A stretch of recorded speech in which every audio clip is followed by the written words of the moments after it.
नमस्कार। आप सभी का एक बार फिर से स्वागत है हमारे चैनल भक्ति ज्ञान में।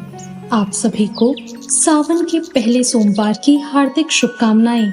आइए मिलकर सुनते हैं सावन सोमवार की व्रत कथा। एक समय की बात है, एक नगर में एक धनी व्यापारी रहा करता था।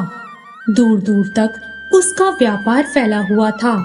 नगर में उस व्यापारी का सभी लोग मान सम्मान करते थे। इतना सब कुछ होने पर भी वो व्यापारी अंतर्मन से बहुत दुखी था, क्योंकि उसका कोई पुत्र नहीं था। दिन रात उसे एक ही चिंता सताती, उसकी मृत्यु के बाद इतने बड़े व्यापार, धन और संपत्ति को कौन संभालेगा। पुत्र पाने की इच्छा से वो व्यापारी प्रति सोमवार भगवान शिव की पूजा और व्रत करता। शाम को व्यापारी शिव मंदिर में जाकर भगवान शिव के सामने घी का दीपक जलाता। उस व्यापारी की भक्ति देखकर एक दिन पार्वती माँ ने भगवान शिव से कहा, हे प्राणनाथ, ये व्यापारी आपका सच्चा भक्त है। कितने दिनों से ये सोमवार का व्रत और पूजा नियमित कर रहा है। आप इसकी मनोकामना अवश्य ही पूर्ण करें। भगवान शिव ने मुस्कुराते हुए कहा, हे पार्वती, इस संसार में सबको उसके कर्म के अनुसार ही फल प्राप्त होता है। जैसे प्राणी कर्म करता है, उनका फल उन्हें वैसा ही प्राप्त होता है। इसके बावजूद पार्वती जी नहीं मानी। उन्होंने आग्रह करते हुए कहा, नहीं प्राणनाथ, आपको इस व्यापारी की इच्छा पूरी करनी ही होगी। ये आपका अनन्य भक्त है, प्रति सोमवार आपका विधिवत व्रत करता है और पूजा अर्चना के बाद आपको भोग लगाकर ही भोजन ग्रहण करता है। आपको इसे पुत्र प्राप्ति का वरदान देना ही होगा। पार्वती जी का इतना आग्रह देखकर भगवान शिव ने कहा, तुम्हारे आग्रह पर मैं इस व्यापारी को पुत्र प्राप्ति का वरदान देता हूँ, लेकिन इसका पुत्र 16 वर्ष से अधिक जीवित नहीं रहेगा। उसी रात भगवान शिव ने स्वप्न में उस व्यापारी को दर्शन देकर उसे पुत्र प्राप्ति का वरदान दिया और उसके पुत्र के 16 वर्ष जीवित रहने की बात भी बताई। भगवान के वरदान से व्यापारी खुश तो था, लेकिन पुत्र की अल्प आयु की चिंता ने उसकी खुशी को नष्ट कर दिया। व्यापारी पहले की तरह सोमवार का विधिवत व्रत करता रहा। कुछ महीनों के बाद उसके घर में एक सुंदर पुत्र उत्पन्न हुआ। पुत्र के जन्म से व्यापारी के घर में खुशियां भर गई। बहुत धूमधाम से उसने पुत्र जन्म का समारोह मनाया। व्यापारी को पुत्र जन्म की अधिक खुशी नहीं हुई, क्योंकि उसे पुत्र की अल्प आयु का रहस्य पता था। ये रहस्य घर में और किसी को मालूम नहीं था। विद्वान ब्राह्मणों ने उसका नाम अमर रखा।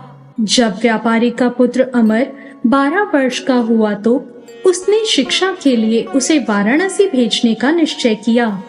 व्यापारी ने अपने बेटे के मामा को बुलाया और कहा, इसको शिक्षा प्राप्त करने के लिए वाराणसी छोड़ आओ। अपने मामा के साथ शिक्षा प्राप्त करने के लिए वो चल दिया। अब रास्ते में जहाँ उसके मामा और वो ठहरते, वहीं यज्ञ और ब्राह्मणों को भोजन कराते।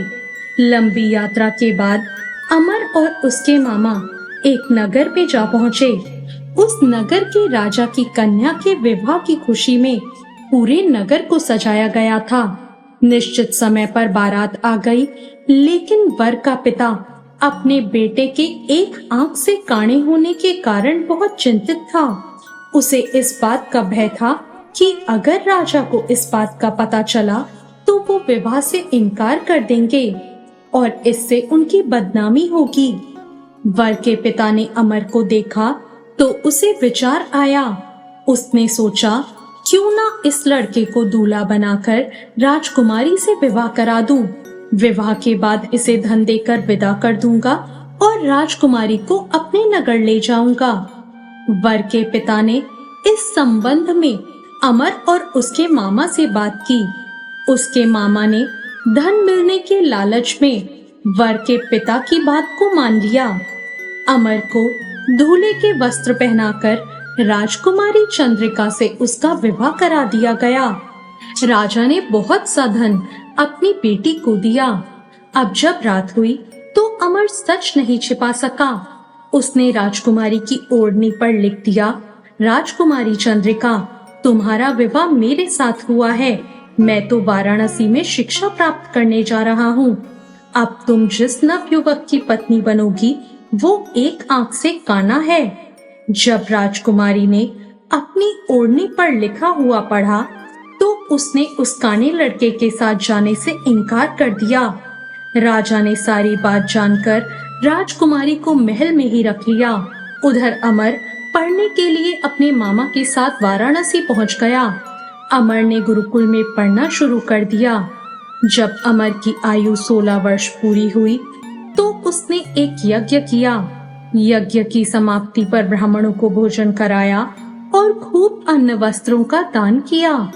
रात को अमर अपने शयन कक्ष में सो गया। भगवान शिव के कथन के अनुसार शयनावस्था में ही अमर के प्राण पखेरु उड़ गए। सूर्योदय होने पर मामा ने अमर को मृत देखते ही रोना पीटना शुरू कर दिया।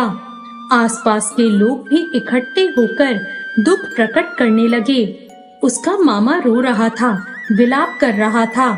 उसी समय पार्वती जी ने भगवान शिव से कहा, प्राणनाथ, मुझसे इसके रोने के स्वर सहन नहीं हो रहे। आप इस व्यक्ति के कष्टों को दूर करें। भगवान शिव ने पार्वती जी के साथ वहां जाकर देखा तो वो अमर था। भगवान शिव ने कहा, पार्वती, ये उसी व्यापारी का पुत्र है। मैंने इसे 16 वर्ष की आयु का वरदान दिया था। इसकी आयु पूरी हो गई। पार्वती जी ने भगवान शिव से कहा, हे प्राणनाथ, आप इस लड़के को जीवित करें, नहीं तो इसके माता पिता पुत्र की मृत्यु के कारण रो रो कर अपने प्राणों का त्याग कर देंगे। इस लड़के का पिता तो आपका परम भक्त है। वर्षों से सोमवार का व्रत करते हुए आपको भोग लगा रहा है। पार्वती जी के आग्रह करने पर भगवान शिव ने उस लड़के को जीवित होने का वरदान दिया और कुछ ही पल में वो उठकर बैठ गया। शिक्षा समाप्त करके अमर अपने मामा के साथ नगर की ओर चल दिया। दोनों चलते हुए उसी नगर में जा पहुंचे जहां अमर का विवाह हुआ था। उस नगर में अमर ने यज्ञ का आयोजन किया। पास से गुजरते हुए नगर के राजा ने यज्ञ का आयोजन देखा। राजा ने अमर को पहचान लिया। यज्ञ समाप्त होने पर राजा ने अमर और उसके मामा को महल बुलाया और महल में बहुत सा धन और वस्त्र देकर राजकुमारी के साथ उन्हें विदा कर दिया। रास्ते में सुरक्षा के लिए राजा ने बहुत से सैनिकों को भी साथ भेजा। अब मामा अपने नगर में पहुंचते ही एक दूत को घर भेजकर अपने आने की सूचना भेजते हैं। अपने बेटे अमर के जीवित वापस लौटने की सूचना से व्यापारी बहुत प्रसन्न होता है। व्यापारी ने अपनी पत्नी के साथ स्वयं को एक कमरे में बंद कर रखा था। भूखे प्यासे रहकर व्यापारी और उसकी पत्नी अपने बेटे की प्रतीक्षा कर रहे थे। उन्होंने प्रतिज्ञा कर रखी थी कि यदि अपने बेटे की मृत्यु का समाचार मिला तो दोनों अपने प्राण त्याग देंगे। व्यापारी अपनी पत्नी और मित्रों के साथ नगर के द्वार पहुंचा। अपने बेटे के विवाह का समाचार सुनकर पुत्र वधू राजकुमारी चंद्रिका को देखकर उसकी खुशी का ठिकाना न रहा। उसी रात भगवान शिव ने व्यापारी के स्वप्न में आकर कहा, हे श्रेष्ठी, मैंने तेरे सोमवार के व्रत से और व्रत कथा सुनने से प्रसन्न होकर तेरे पुत्र को लंबी आयु का वरदान दिया है। ये सुनकर व्यापारी बहुत प्रसन्न हुआ। सोमवार का व्रत करने से व्यापारी के घर में खुशियां लौट आई। जो लोग सावन के सोमवार का विधिवत व्रत करते हैं, व्रत कथा सुनते हैं, उनकी सभी इच्छाएं पूरी होती हैं। तो ये थी आज की कथा। आपको आज की ये कथा कैसी लगी कमेंट करके जरूर बताएं। साथ ही मेरे चैनल भक्ति ज्ञान को सब्सक्राइब करना ना भूलें। धन्यवाद।